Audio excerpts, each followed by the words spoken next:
Indian cinema హిస్టరీలో ఒక సంచలనం సృష్టించిన బాహుబలి చిత్రం మరోసారి థియేటర్స్ లో సందడి చేసేందుకు సిద్ధమవుతోంది.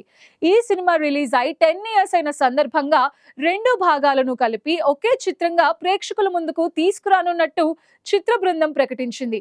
బాహుబలి ద ఎపిక్ పేరుతో ఈ సంయుక్త భాగాన్ని ఈ ఏడాది అక్టోబర్ 31న ప్రపంచ వ్యాప్తంగా రిలీజ్ చేయనున్నట్టు దర్శకుడు ఎస్ఎస్ రాజమౌళి వెల్లడించారు. ఎస్ఎస్ రాజమౌళి దర్శకత్వంలో వచ్చిన Baahubali the beginning the conclusion రెండు భాగాలను కలిపి బాహుబలి ది ఎపిక్ గా ఒకే చిత్రంగా రిలీజ్ చేయనున్నారు.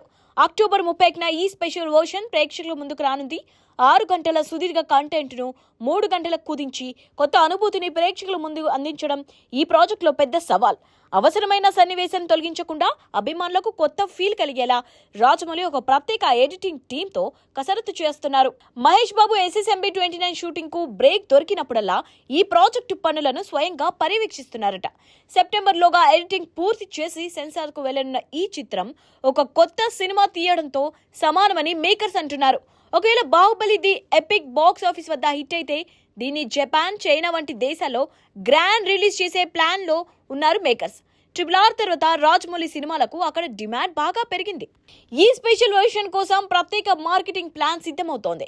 ప్రభాస్, అనుష్క, రానాతో కలిసి పాన్ ఇండియా ప్రమోషన్స్ తో రాజమౌళి మరోసారి అభిమానులను అలరించేందుకు సిద్ధమవుతున్నారు. మరి ఈ కొత్త బాహుబలి ది ఎపిక్ మళ్ళీ బాక్స్ ఆఫీస్ ను షేక్ చేస్తుందా లేదో చూడాలి మరి.